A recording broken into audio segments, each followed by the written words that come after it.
అవకాశాన్ని పుడిపించుకున్నటువంటి వారు ఆ జాతి ప్రయోజనాల కోసం కాపాడుతారు లేదని కూడా ఆలోచించాలి. మనం లెక్షన్ దగ్గర నుంచి ఆధిపత్య కులాన్ని అగ్ర కులాన్ని ఎక్కడిగా పనిగా అంబేద్కర్ గారు మనవాడనుకున్న పనిలో ఉన్నాం. కానీ అంబేద్కర్ గారు అందరి వాడు.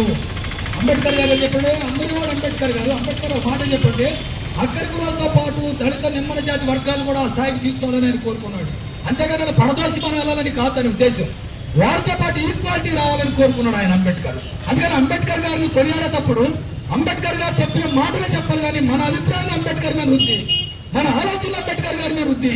ఇలా చెప్పాడు అంబేద్కర్ అని చెప్పడం వల్ల ఏమంటే అన్ని కులాలకు మనం దూరం అవుతున్నాం, ఆయన కూడా దూరం చేస్తున్నాం. అలా కాదు, అంబేద్కర్ గారి విశాలమైన దృక్పథం, అంబేద్కర్ ఆలోచన విశాలమైన దృక్పథం భావితరాలకి రానున్న 200-300 సంవత్సరాలు కూడా ఈ జనం ఉన్నంత కాలం అంబేద్కర్ గారిని కొనియాడతారు. అంబేద్కర్ ఆలోచన విధానమే అదని కూడా ఈ సందర్భంగా తెలియజేస్తూ, పెద్దలైనటువంటి మా అన్నగారు మరి సాగర్ రాజశేఖర బాబు గారు ఉన్నారు. మేము ఇక్కడ ఒక విషయాన్ని ఆయన ముందు కోరుకోవాలనుకున్నాం. అంబేద్కర్ లైబ్రరీ ఒకటి పెద్ద ఎత్తున మాకు ఇక్కడ కావాలి బాపట్లలో.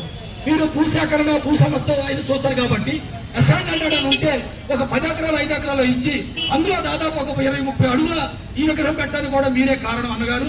ఎందుకంటే ఆ రోజు సతీష్ గారు మీరు అందరూ కూడా ఈ విగ్రహాన్ని ఏర్పాటు చేశారు. మేము మర్చిపోలేము మిమ్మల్ని. కానీ ఇప్పుడు మీకు ఇంకా అవకాశం ఉంది. మాకు అట్లా అసైన్మెంట్ ఇచ్చి ఒక లైబ్రరీ పెట్టి అంబేద్కర్ పుస్తకాలు, దళిత సంఘాలు, దళిత నాయకులు రాసిన పుస్తకాలు, దళిత సాహిత్యాన్ని, దళిత సంస్కృతిని